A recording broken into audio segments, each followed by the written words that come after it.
Welcome to Buckets, NBA Finals Props Edition, brought to you by FanDuel Sportsbook. My name is Matt Moore. I'm the senior NBA writer for the Action Network, joined by three of the sharpest prop bettors that you're going to find out there today. Joining me from New York, Joe Delara. You can find him on Twitter at Joe Delara. Jim Turvey, WNBA warlord in terms of betting. You can find him on Twitter at TurveyBets. NBA futures analyst Brandon Anderson on Twitter and in the Action Network app at Wheaton Brando. On today's show, we will break down all the NBA Finals props that you need to know. This is a props-centric episode. So if you want to catch the series preview that Brandon Anderson and I did, should be in your feeds right now. You can catch a full breakdown of that, as well as us basically being like, well, sure, no, yeah, like the Nuggets should win, but like if they don't, and a lot of those types of things. On today's show, we'll get to caught up on all these kinds of angles to bet, because there is a pretty healthy market out there for NBA Finals prop betting. We got a lot of angles because this is the last series for the year, so we got lots of stuff to get to. I will not have best bets today. I am just going to run point because, quite frankly, I am a lousy prop better. So I'm going to try and get smarter by listening to these three fellas, and we'll kind of go through there. We are going to start with a pretty basic one. However, let's start with Finals MVP and what we think about the value. Brandon, we talked about this a little bit on Buckets on the series pod about basically how like the stars win. Like that's what happens. There's not a lot of room here for it. Do you have any takes on do you have a best bet for Finals MVP? Do you have anything that you want to say as far as Finals MVP and how to bet it? Yeah, really not a lot for me. I think it's Nikola Jokic. That's really just such a fun take, I know, to have on Finals MVP. But look, we talked about this on the series preview. I think really my numbers tell me I probably should be betting Nikola Jokic, even though it's at a minus 320. Just that my math says Nuggets 80%, so that's still slightly in my favor. But Joe, you've got Jokic here. Is he something you're actually betting, or is it just a lean for you? I think it's just a lean at this number.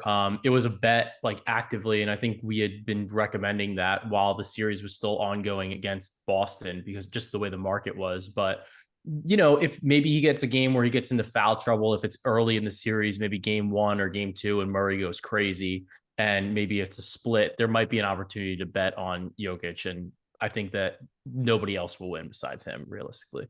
Yeah, I think Jokic is my play. Just I'm not really rushing to play it. Like if Miami takes game one, but I still feel good about the series, now Jokic.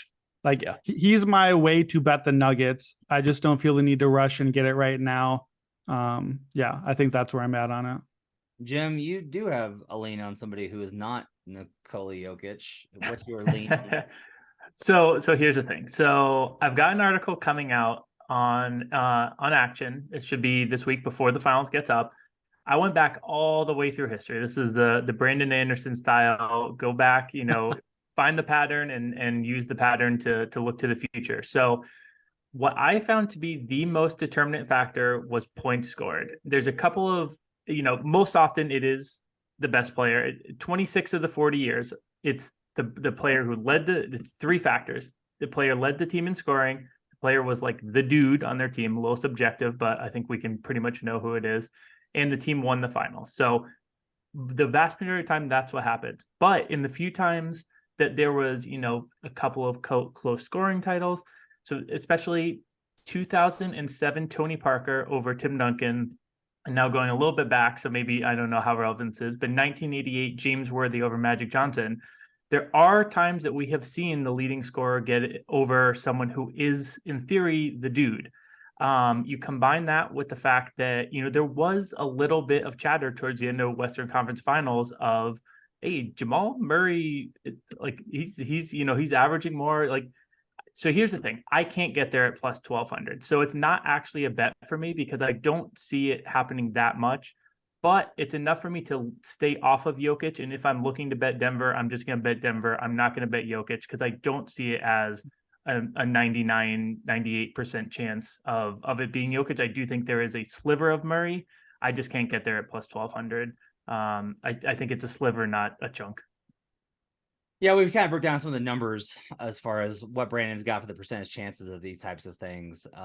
I would just say, like, I can't get to any scenario where it's not one of the star players. If Caleb Martin can't win Eastern Conference Finals MVP after shooting 60, 50, 81, you're going to have a hard time convincing me that other players are going to get adequate enough credit. Honestly, the WCF was kind of the same thing, where a lot of people in that series felt like Jamal Murray was, at least like he was a phenomenal scoring player in that series. It was Jokic. So I have a hard time unanimously. Yeah. So I think it's just hard for, I think the voters will know, even if a player scores a ton, who is like the engine of these teams, and it's always going to be Jimmy and it's always going to be Joker. So it is a way, I think, if you're looking to bet, if you're willing to pay the juice on Joker, on betting the Nuggets, Joker's a better value than just betting Denver. If you are looking to bet the Heat, betting Jimmy is a better value than just betting the Heat. So it's kind of, to me, those are honestly proxies. Those numbers should be much closer. They can't be, which is like, it factors in the possibility of like Jimmy Butler, sprains his ankle again and is out, and the Heat somehow win behind Caleb Martin continuing to be Tracy McGrady, and then like Caleb Martin wins, and like this is sports, and that's how it happens. But it's that uncertainty principle that creates that differential, and I just don't think that it's enough for us to get there in terms of the actual probabilities. But those are also hard for anyone to figure out. Let's move to series leader. Points at FanDuel Sportsbook. Obviously, you're going to have these. A lot of these are going to be heavily weighted. Scoring leader for the NBA Finals: Nikola Jokic plus 110, Jimmy Butler plus 170, Jamal Murray plus 260, Michael Porter Jr. plus 6,500, Caleb Martin plus 6,500, Aaron Gordon 200 to 1, Bam Adebayo, Gabe Vincent, Contavious Caldwell Pope, and Max Strus all 200 to 1. Poor Bam, all the way down there at 200 to 1. Let's start with Joe. Joe, what do you think about series points leader? My lean is Jokic, but I do think that there's a different angle that I would like to take for Jokic that I think we're going to get into later. But I think that it's likely that he leads in scoring. I think this is a series where Miami might just concede the offense to him from a scoring perspective, rather than just suffer the endless rotations that he's going to put them in if they make him a passer. So that's kind of the way that I see this series going, and that's why I'm on him. Jim, you've got a similar lane on Jokic plus 120 here. Exactly. It's also a lean for me. It's not a massive bet, but I agree with that logic from Joe. That's going to be something we touch on kind of throughout this. But I also kind of see this as a way to fade Jimmy Butler a little bit. Those are the top two names in the market. I don't see Jimmy leading the series in scoring. So I'm going to hand out some real long shots here. This is kind of the sane, safe bet to get us started. I'm almost reading it as a head-to-head. Obviously there are other options in the market, Jamal Murray being a big one potentially. But baked into that percentage, if I'm going between the two favorites, I'm definitely leaning Jokic of the two. Brandon, what are your thoughts on this one? Yeah, I'm about there as well. I deleted myself off our list on this one just because I'm basically passing, but it's more of a wait and see, I think. Like I also agree. I think Jokic, to me, if I'm Miami, I'm going to try to make him be a scorer, try to take away the passing a little bit. So I'm with the guys on where we're at on this one. Just that the one thing I would say to Jim is, to me, this is the market, not Finals MVP, where I think Murray is a factor. So I don't know that it's a head-to-head. I've got head-to-head Jokic, Butler ways I'll play later. But because I think Murray maybe could do it and just did, actually got that one, doesn't have to get voted on. He actually got the points against the Lakers. To me, I feel like this might be a one I come back to after a game or two. Maybe someone has a big game one or a quiet game one or something. For now, I agree. I think it's Jokic, but the number is short enough where I think there's three guys, not two, that I don't really feel like I need to play it yet. Yeah. I'll just say, if you lean a little bit towards Butler, it's probably going to be feast or famine, right? Like it's going to be it instead of it being like Jokic is just going to be like 25, 28, 30, 35, 25, 35, like that kind of a progression, versus like Jimmy could legitimately have like an insane performance. Like Jimmy can have like one of those nights where it's just like everything's falling. He's got the whole thing working. He's grifting fouls constantly. He fouls out like Aaron Gordon and KCP and all these dudes. Highest scoring single game performance. There's a prop in the market for that at Jimmy Butler plus 170. So I actually kind of think if you're going to go with anybody that's not Jokic or Murray, if you think that Murray's going to get loose, then that to me honestly might be worth a Yeah. look. I think with Jimmy, I think you're spot on with him, Matt, but there's some markets for Jimmy where it's like score 40 plus in any game, like anytime. And I think that for Jimmy, maybe that type of bet makes sense. We're just like, look, he could go thermonuclear one game and then he's just exhausted after that. So like maybe if like some of those markets that's like any one game, that could be an angle for Jimmy too. And I think 40 is probably a attainable number for him. Well, and I'm not sure if all the specific props like that are going to be up for the entire series, but game one is probably the game I like Jimmy the least in. They're coming off 7-game series. They're going to altitude. So maybe you look, if you do like Jimmy to lead the series in scoring, maybe you wait till after game one, see how Spo is approaching Jokic on defense. If he's not, if he's content to let Jokic rack up 15 assists and kind of spread the offense, whereas Jimmy got his, in theory, most tired game out of the way, then maybe that's when you jump on that number. No one has a play on rebounds. We're going to skip that one. I don't know if you know this, but Nikola Jokic is going to lead the series in rebounding. And folks know it. All of the numbers are ridiculous on this. It's minus 20,000. So it's just ridiculous. It's an implied percentage over 99%, which is very funny. And yet I'm kind of like, yeah, no, fair. Sounds good. That sounds accurate. Assists, though, we have some very juicy numbers. Jim, let's start with you, and then we'll go to Brandon and Joe, who have the same one. Jim, who do you like to lead the series in assists? Yeah, so this is where I'm looking at Jamal Murray a little bit. So he's plus 4,200 at FanDuel right now. That's the longest number in the market by a decent margin, and he hasn't done it over Jokic in a series. It's hard to get more assists than Murray, but if we are thinking that there is a line of thought that Spoelstra might be looking to turn Jokic into a scorer, suddenly that becomes more interesting. For anyone in the series, outside of Jokic, he's averaging the most assists per game this postseason. Butler is the second favorite as of now. But again, this is a series where I am leaning. I'm fading Jimmy in multiple markets. And the other thing is I could see this, we'll get around this maybe later, but I could see this being a shorter series, a little bit more chaotic in these markets. Some of these long numbers, we've seen them swing wildly. If you've been tracking these throughout the postseason, especially some of these threes, we'll get to those later. Those being such a small number can really vary massively game to game. But the assists as well. I mean, it's a much smaller number that you have to push over someone else in the end to get that lead. So the super long number on Murray with the potential for Spoelstra looking at making Jokic beat him scoring. It's just a number that caught my eye. That one's really interesting. One of the things that I think has been kind of fascinating, this has been a running thing that folks in Denver media, like we've been keeping an eye on, is who Jamal passes to, because it's like, oh wow, look at all these like really awesome performances, like all these assists that he's like racked up, and then you actually kind of dive into it, and the number of passes and assists that he generates specifically to Nikola Jokic is a little bit wild. In the playoffs, he has 48 assists to Nikola Jokic. He has 15 to Michael Porter Jr. in second. It's 48 to Joker. It is a combined 28 to MPJ and Kentavious Caldwell Pope.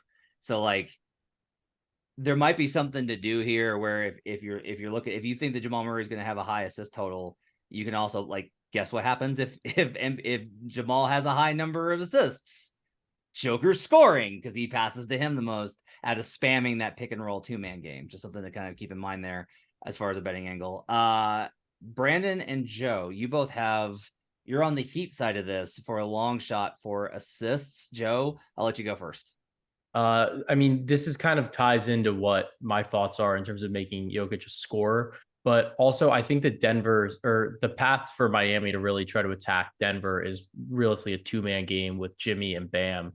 And I think we're going to see a lot of pick and roll. So I think that this is a spot where Jokic over the last 2 seasons, he's still averaging 9.3 assists per game in the 4 games against Bam, right? So like, it's still going to be a high number, But I think this number for Butler, if he's really used as a little bit more of a facilitator, because like I think all of us have kind of mentioned, I don't think Miami can necessarily win with Jimmy being like the best scorer on this team. Like they need to get everybody else going, get Denver in rotation. And a lot of that I think is going to be with Jimmy Butler, either in pick and roll or dribble penetration. And I think that's the best way that Miami can score. So I think at the number, you're getting a good look here on Jimmy, on a guy that you know is going to play. Brandon, what do you got?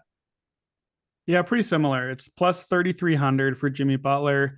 It's light for me, and it's maybe, again, one like Jim said, I don't love Jimmy to have a big game one either, so I might even go lighter and then look to add to this later on where he maybe, if the Nuggets come out and have a great game one and Jokic has like 37, 15, and 12, which I just made up numbers, but that's just a day for Nikola Jokic. Like if that happens and the Heat look cooked and Butler has like 4 assists, this number immediately goes to what, 75-1, or like some outrageous number. So to me, I don't think we're going to get a lot of those crazy Jokic stat lines necessarily, because I think that they have to try to take away the passing and just say, okay, beat us as a scorer.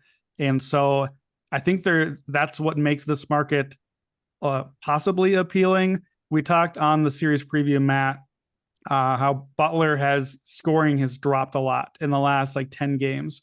33.5 points a game the first 8 games of the playoffs, 24 games since then. He just isn't right? Like he can attack. He has to attack. It's just Jimmy. He has to. But he gets into the paint and then just won't go up. But he's passing out. He's passing out to threes. And if the shots go in, then maybe he gets all the assists. So during that same time frame, he's gotten up a rebound and up an assist. So like this is just Jimmy grinding, right? He can't score, so I'm going to play a little more defense. I'm going to get a rebound here where I can. I'll get an extra assist or set a teammate up. So I think this is kind of a combo to me that Jokic, I don't think Jokic will average double-digit assists here. You can just bet Jokic does not average a triple-double in the finals. It's basically even odds. That's kind of boring, but I think that's a pretty good even odds play to me because I think that's an under 10 assist play. So if he's under and maybe has a game or two where he gets just 3 or 4 or something, maybe Butler can be in the mix. He's been at about 6 per game the last 10. So it's light, but I think Butler is kind of like my version of a Heat hedge a little bit, that if Butler is getting a lot of assists, then if the Heat are winning, I think it's because Butler's playmaking a lot. Let's go to threes, as you all have plays on the Nuggets here, despite watching Caleb Martin become Brady and Gabe Vincent become the third Curry brother.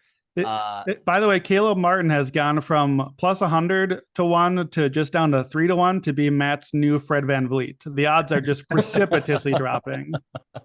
Well, I'll go ahead and say this. I'm betting. This is the one bet I've got, which is like I'm going to bet Caleb Martin to lead in threes. Second, he was second behind Derek White. How many was he behind Derek White by? Brandon, do you remember? One behind, and he had his foot on the line and got one taken off during a timeout in the first quarter last night. So just to be clear, Caleb Martin finished 1 behind a player for a team that chucks threes with absolutely no consideration for quality offense, now facing an opponent that likes to work it from everywhere on the floor and has a lower 3-point volume shot profile in the Denver Nuggets. So yeah, I think Caleb at 10-1 is worth a look there. That'll be mine. But this is just so that he can't be your Fred VanVleet if you're on his side. Exactly. Yeah, the plus 300 just went to plus 1,000. It's already going the other way. Tim knows. Brandon and Joe have the same. So let's hit that one first. We'll reverse it from the last one. Brandon, Michael Porter Jr., you like it plus 380 to lead the series in threes. Give me the cap on that. Yeah, I think he's just going to get a lot of looks. I don't know that Miami has the right sort of personnel to defend him. We saw Boston get a ton of corner threes up in the last series. They just kept missing them. And instead of Horford, instead of Marcus Smart, we're going to have Michael Porter Jr. shooting those threes. And he's going to get them up over pretty much any defender they can because he's bigger than them. And he's a much better shooter than those guys. So for the playoffs, he's averaging only 1 less attempt per game than Jamal Murray. He's at 0.3 fewer threes per game than Murray. And I actually would fade Murray on threes. His per game is 3.6. I think that's just too high. He's at 3.1. I don't know why we're at 3.6. He's a half a three under that for the playoffs. And I don't know if this is anything, but Murray's points per game, his second lowest opponent of his career is the Heat. I think it's probably not a thing because the numbers I think are skewed. We've missed a lot of Murray time the last few years, so I don't know that I'd put too much into that. But he's just not getting a ton of threes up, and I feel like again, like we do the thing where we say, okay, don't do the coaching adjustment because they might not always do it, but it's Spo. So if I've thought of it, I know he's thought of it. I actually kind of count on Miami to do the coaching things. I just don't know if Murray gets a ton of looks up. I think that's a thing they'll try to take away. Can't really take away 6'11" MPJ just shooting right over you. So I would probably lean Murray between the two, but I think it's close. Plus 380 for Michael Porter Jr. is worth the juice for me. Yeah, look, if the Miami Heat are going to play drop coverage versus Jamal Murray, like some of these teams have, then like it's a wrap. Like we're out of here. So I think it's hard to bank on that. Joe, you also like MPJ. Why are you on him here at plus 380? I mean, I know like the regular season numbers are a little wonky, obviously, in terms of personnel, effort, etc. Right? The last game that they played, MPJ took 13 threes. So, I mean, it's definitely a shot like we know that he's going to get. It's a shot that we know that he's one of the best in the league at making. And I think just like we've talked about with Murray, the points per game are a bit down. And the size thing is, I think it matters because I think it makes Michael Porter Jr. a little bit more scheme resistant, or so to speak, right? Like if they play drop, then maybe you're going to get some of these looks where people try to help on the drives or something like that, and then you can kick to the corner. If you're playing zone, he's going to be open. If they're playing man, he's going to be taller than whoever's guarding him. So I really like the look, and at the number at plus 380 for a guy who's so consistent, like we rarely ever see him make fewer than 2 threes in a game. So I like the fact that his floor is high and his ceiling can be sky high as well. Like nobody would bat an eye if he made 7 in one game. So I really like him in this spot. And I just think the number's too long here at plus 380. Yeah, I'm kind of this in my preview, and I'm going to be talking about more. Is that like this to me seems very much like he treated Austin Reeves like a ball rack, like he was just shooting over him, and that's a real problem. Most of these guys are 6'5" on the Heat, like they just don't have a lot of height, and when MPJ's 6'10", coming around as many of the handoffs that he does, it causes a really big issue. One thing I will note is that like actually the Heat, one thing they don't do is they don't create a lot of turnovers versus handoffs. That's like a little thing that I think is worth noting here based off of like how these teams defend and what the kind of things that they look to create. They haven't faced a lot of handoff action this in the playoffs, but I also think that ultimately like there's probably an opportunity there a little bit. Speaking of opportunity, Jim warned us. Jim said gonna have some long shots here, and so Jim has a 50-1. Jim, I have a very long shot. Yes, I've got Kentavious Caldwell-Pope to lead the series in threes. Honestly, the cap is pretty similar to especially what Brandon was talking about. So first things first, Denver's defense has been very good at limiting threes in the postseason. I believe they've allowed the fewest of any team to actually make it out of the first round. The Clippers allowed a few less, but that was in 5 games. So they've really been, that's a point of emphasis for them. And then in terms of looking at the Nuggets, Kentavious Caldwell-Pope is the guy who is in the corner the most. So of his threes this season, 41.7% came from the corner. It makes sense. If you picture the Nuggets in your head, each taking a 3, I feel like I picture Murray at the top of the key. I feel like I picture Porter on the wings, and I picture Kentavious Caldwell-Pope in the corner.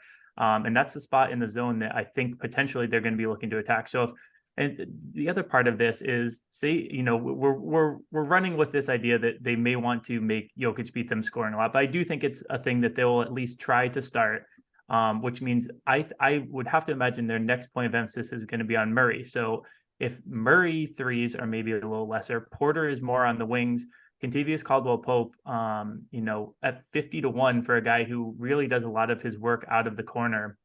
He's really, that's a number that I think should be a little bit shorter.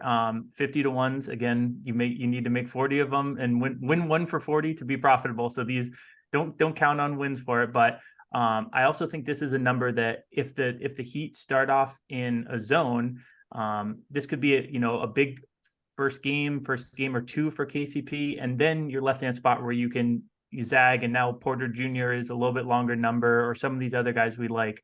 So I think at the start of the series, I'm going to be looking for KCP to get off to a quick start, and then be able to work the market a little bit from there as well.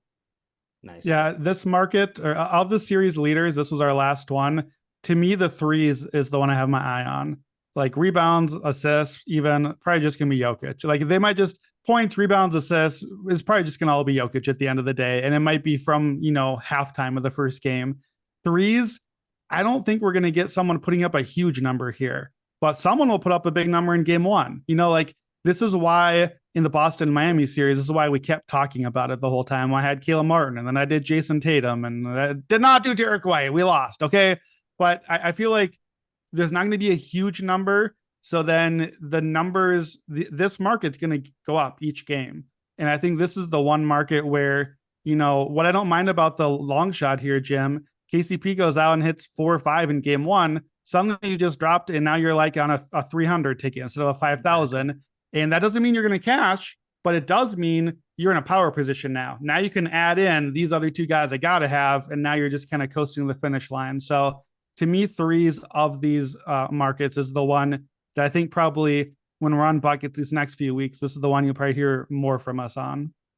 Well, and I mentioned it before, but to reiterate it here, I still see a shorter series, and that's why I was looking at some of these longer shots in these markets as well. I agree, more volatile that way. Yeah. Let's go to individual player averages for the series. These are like individual player lines, and you each got to play for the Nuggets, and 2 of you have a play on the Heat. Let's start with Brandon. What is your player average play for the series?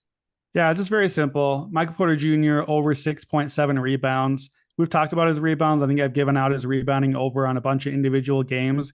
He's averaging 8 rebounds per game in the playoffs. So I just think this number is too low. It's looking at his regular season role. He's playing big. He's playing to his size. He's always been an elite rebounder, college, high school, all the way back. He is, for his position, a phenomenal rebounder. And I just think he's going to get plenty of minutes, and they'll try to win on the glass. So I think 6.7 is just too low. I think the number should be like a full rebound higher than that. So very boring, normal standard play for me. But of all the stuff I'll get on the podcast, this is probably the one I'm most confident will actually cash. If it's Kevin Love, he's at an athleticism disadvantage. If it's Caleb Martin, he's giving up 5 inches of size.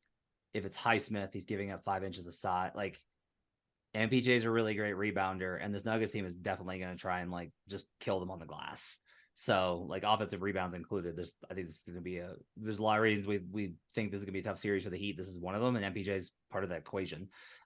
Joe, you've also got an MPJ play here on the Nuggets. Yeah, so I'm going to play off of the threes. I obviously like his threes, and I think this is one way that you can help finance your leader bet, right, in some of these alts. But I like him to go over 2.8 threes for the series. Part of why I like this is, right, if it's a sweep, he needs 12 threes.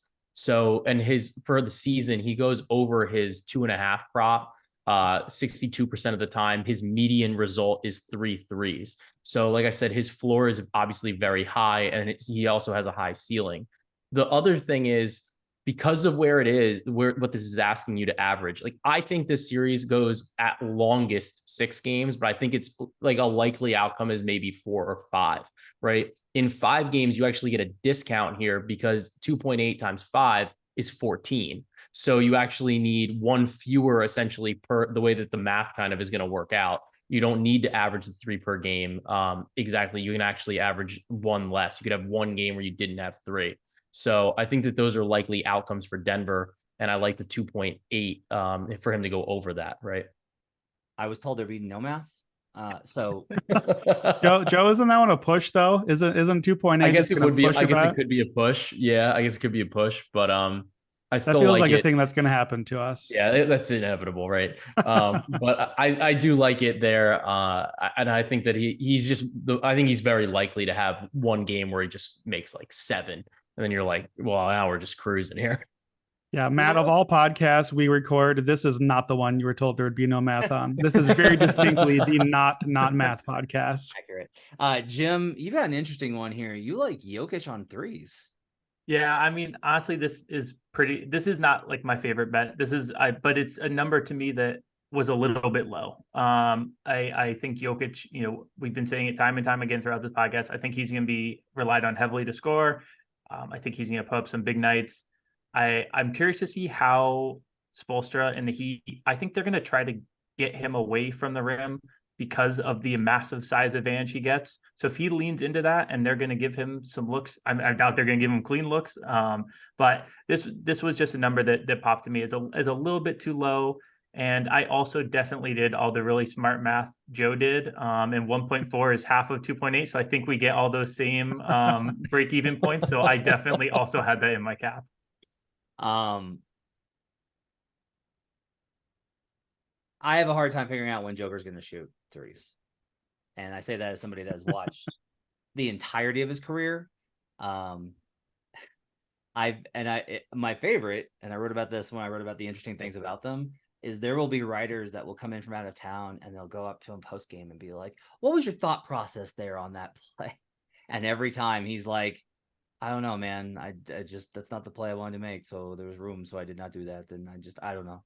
Like he just like, there's no strategic thought process here, folks. It's all instincts. He's a bird. Like, stop trying to predict what Nikola Jokic is going to do. So I can't argue with the number being a little bit low. It's entirely possible. Obviously his wrist is feeling better at 47% from 3 in the playoffs. But I just can't guarantee he's going to shoot enough because it's Joker.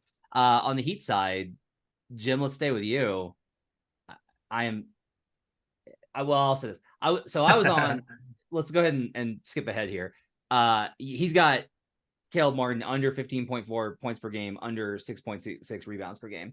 I was on the favorites, and Simon Hunter actually mentioned to me that when he checked in with the pros that he works with, the pros were actually expecting regression from Caleb Martin, that they were going to be looking to bet unders on Caleb Martin in the series after that strong performance in the Eastern Conference Finals. I'm curious as to what your thought process is here, is if it's just purely, surely that guy's going to go back to something closer to what he's been his entire career, or if there's a more strategic angle here with the under 15.4 points and 6.6 rebounds per game.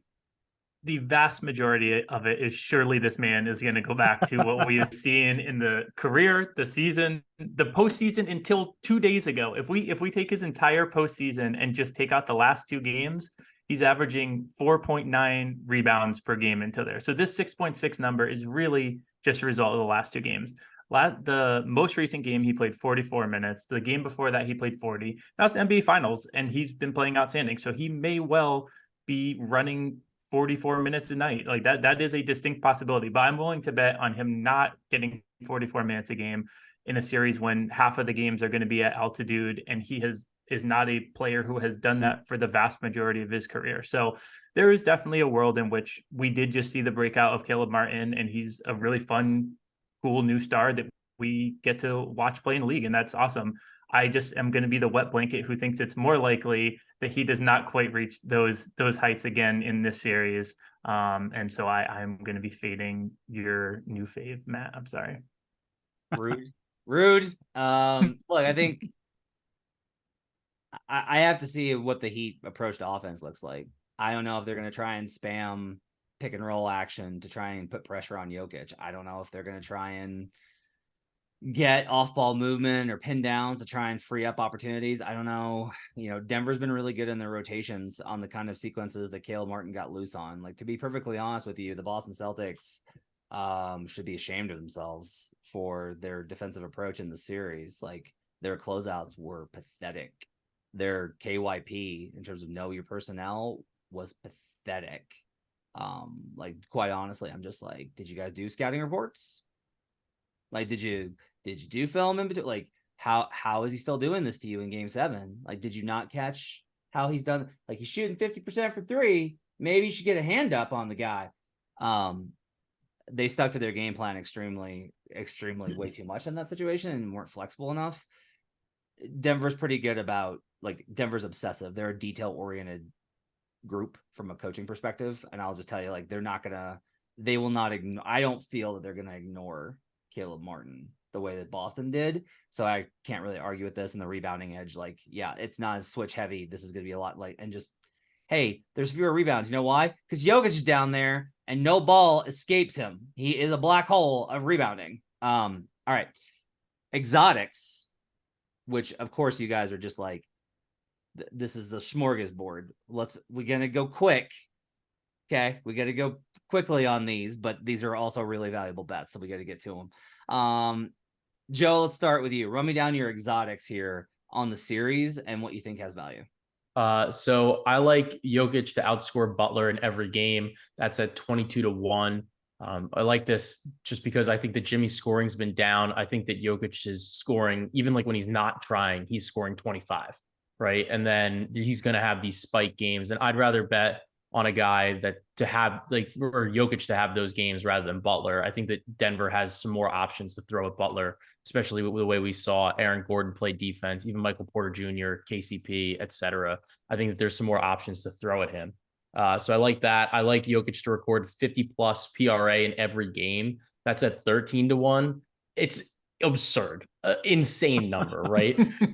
Just ridiculous. But I like it better than triple double, specifically because the odds for there was a similar problem. It was triple double in every game. It was almost the same number, but at least this gives you a little bit of flexibility.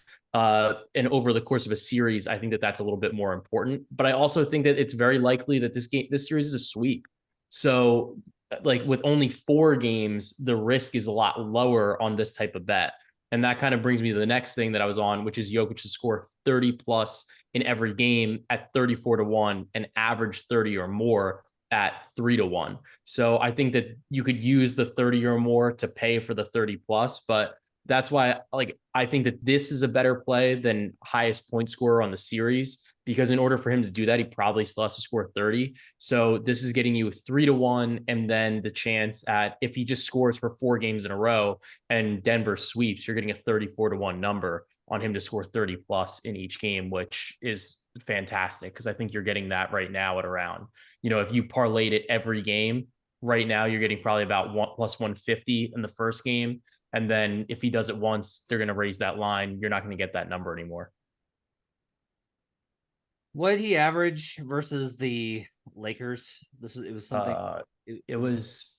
I feel like it was a 30-point triple double. Is that accurate? I think it was, yeah. Which the reason I bring that up is I got right here. It was 28, 11, 15. Yeah, him. Gross. Slacker. That's disgusting. I'm sorry, 28, 15, 12. Let's not shortchange him. Yeah, like, so I think this is kind of the thing here is you kind of need to decide, like, are the Miami Heat a better or worse defense than the Lakers? Like, that should be a starting point for these bets. And if you don't believe that the Heat are as good of a defense, which statistically, if you take certain slices of the Lakers season, they weren't. Like, the Heat just weren't as good of a defense. So there's an opening there. The Jokic to outscore Butler in every game is one of your best bets, correct? I love that bet. I think it's a lot of fun, and it's just a way to fade Jimmy. And especially if you think about this, if the series is shorter, right? So, like, I think this could be, like I've said, it could be a sweep or maybe 5 games. You don't need him to do it as often either. And it also probably means that Jimmy isn't scoring. So I think that they're kind of all tied together. And when you look at it and say, like, can Jokic outscore Jimmy for 4 games in 4 Denver wins in a row? Like, yeah, it's actually probably pretty likely. And I think that number is way out of line. I'm not saying it will be. Like, Jimmy could go for 40 in the first game because of Jimmy Butler. Sure. But if it's 3-0 and Jokic is gone over him in all 3 of the first 3 games, you now have an excellent opportunity to just hedge it out with a Miami Heat winning 4. So yeah, or just bet Jimmy's over, probably. Like, you could probably do an over-under parlay with the 2 of them. So there's definitely some spots there. Well, they even have the head-to-head markets, I think, sometimes as well, if you keep an eye out for that. So you could do the targeted. Brandon, I'm surprised you've only got one number here that's in the double digits. I'm very surprised. I don't know whether you'd be proud or disappointed in you, but you got some exotics to lay down. Give me what those are. Yeah, look, Jokic over Butler every game. I think is my favorite bet on the pod. I just want to say I made the Google Doc. I'm higher on the list than Joe. How did Joe get to go first on this one? This is my pick. Joe and I share a brain. All of our picks are the same. I got nothing to add. This is the one where for the point series leader, this is my version of playing that this is a fade of Butler and a play on that I think they try to make Jokic a scorer. Again, it's fun. It's a fun bet. So 22-1, I just think is pretty long. All the stuff Joe said in my entire case. So I like that. Sorry, Brandon. Wet blanket bet here. I texted Nikola Brandon. Jokic does not record a double-double every game of the series, plus 125. This is just a math play. I looked at it. He has 13 out of 15 postseason games with a double-double, so he's got 2 misses. He has, for the season, he's about 85%. Here's the math. If you get 4 games, 85%, multiplying it by itself, 85% to the 4th power is almost exactly 50-50. Now, it's not quite fair. He's probably going to play more minutes than in the regular season, right? But the number has been about the same. In a sweep, we're basically getting even odds here. If it's anything longer than that, the longer the series goes, the more likely he misses. I don't like the assists. I said I thought that'd be a little under anyways. And I don't really know why, but like once a series, Jokic has a game with like 5 rebounds. And I'm like, wait, what? What just happened? He gets like 23 rebounds one game and has 8 in the first quarter, a double-double already, and then just doesn't get any one game. So I don't know. It's just math. That's it. And then here's my last one. This is my favorite fun play of the podcast because it's just ludicrous and it doesn't make any sense to me, but I'm doing it anyways. Duncan Robinson to hit at least 5 threes in any game in the finals. But wait. Duncan Robinson, surely he can't play against Denver. How can he even stay on the court? Don't care, doesn't matter. Duncan Robinson can play like 4 minutes and still hit 5 threes. This play is literally in part because I don't know if he's going to play that much, but I do think we're going to get a game or two with some garbage time. And if we get garbage time, guess what's happening, guys? My guy Duncan's going to be out there in the 4th quarter, and he is firing because so far in the playoffs, Duncan Robinson has at least 5 threes every series in one of the games. And he did it in 24 minutes or less all 3 times. Wow. So I don't need minutes. I just need my dude out there in the 4th quarter where they're like, oh, I guess pass the ball around. I know. Let's try to get Duncan going. Let's try to get him going and hit the threes. Like this could just be 5 for 5. As long as it's not the final minute of a must-win game 6 wide open, this dude is as good a shooter as anybody not named Steph Curry. So I like Duncan plus 450. And I'll say this too. Best bets, I was going to have my MPJ threes bet there. I liked it a lot. And then I was going to have this Duncan Robinson when I was like, wait a minute, that's not really logically consistent. So I texted Jim and Joe just before we came on here. I'm going to add on here. Jim, your KCP 50-1 threes play. I'm compelled to take Duncan 47-1 because what if he has 5 or 4 in the first game? That's just going to be an easy hedge spot. I don't think he's going to lead the series. But if he just goes out and hits a bunch in the first game, it's going to give me a good power spot for later. So I need a reason, guys, to care in a series that I don't care that much about. I need to still be paying attention to something goofy at the end of some dumb blowout of an 8-seed game. And that dumb thing is Duncan Robinson shooting threes. And by God, if you are paying attention in the 4th quarter of a 28-point finals game, because Duncan Robinson has 3 threes in the last 2 minutes, and we're just hoping for a couple more, we've done our job. As a resident of the state of Colorado, I just want to thank you all for jinxing the ever-loving out of the Denver Nugget. Like this podcast, not jinx the Nuggets. It is a non-stop jinx. Like the power of jinx in this podcast is creating a black hole. Like I am concerned for the state of the multiverse with how much jinx power is in this podcast. Jim, you also have decided to go with your exotics. 3 Jokic plays. Run them down. I'm not going to bring a whole lot to the table. We have been chatting here for a while. We've got a few more things to bring up. I'm just going to rattle through them because they've almost all been covered. Jokic to average 30 or more. I'm in lockstep with Joe. What we said throughout this podcast, time and time again. Jokic to get 30 or more every game. I really like that one as well. The only one that I have to add is Jokic to average 15 or more rebounds. That's at plus 450. I think, you know, this we'll keep this one simple as well. It's as simple as Jokic is a monster, and Miami does not have the size to slow him down on the glass. So those are my three. Pretty straightforward. I'm pretty much in lockstep in jinxing the Nuggets with Joe and Brandon. And yet you won't play the Jokic to lead the series in rebounds. Where is your confidence? Minus 20,000. Come on, lay the points. I should. All right, we'll have more for you on game to game props you're going to look for in both our Game 1 Best Bets episode as well as on the Action Network app. I want you guys to run down your best bets for the series plays here if you can for me. Brandon, let's start with you. What are the 3 plays that you like the most out of all the ones that you listed today? Yeah, 2 of the ones we just talked about, the Duncan Robinson threes, 5 in any game plus 450, and Jokic to outscore Butler every game, 22-1. And then if you actually just want to just cash, just get an actual win and not all the crazy long shots, Michael Porter Jr. rebounding over 6.7. Joe, what are your favorite bets from this episode? So I like Jokic to average 30 points per game at 3-1. Jokic to outscore Butler in every game as well at 22-1. That's a really sharp play. That's a really sharp play, Joe. I'm glad that you brought that up. And hey, look, you know, sometimes you got to come second to come first, you know, so it's okay. So, and then I like Michael Porter Jr. over 2.8 threes as well. And Jim, what are your best bets from this episode? My favorite sane one is Caleb Martin under 6.6 rebounds per game. And my favorite really fun one is going to be that KCP 50-1 to lead the series in threes. All right. By the way, the Caleb Martin, I got to say, like the fact that we're getting 15 and 6 lines for Caleb Martin, it's entirely possible that by the time Thursday night comes, Kevin Love is starting playing like 20 minutes and you've got 15 and 6 lines for like a 20-minute bench dude again. Like this is who Caleb Martin was a week ago. Like imagine if we had lines up right now for Jeff Green points per game and rebounds per game numbers. Like no slander meant to Caleb Martin. I'm just saying that's the role that he was literally a week ago. So props to you on playing that one.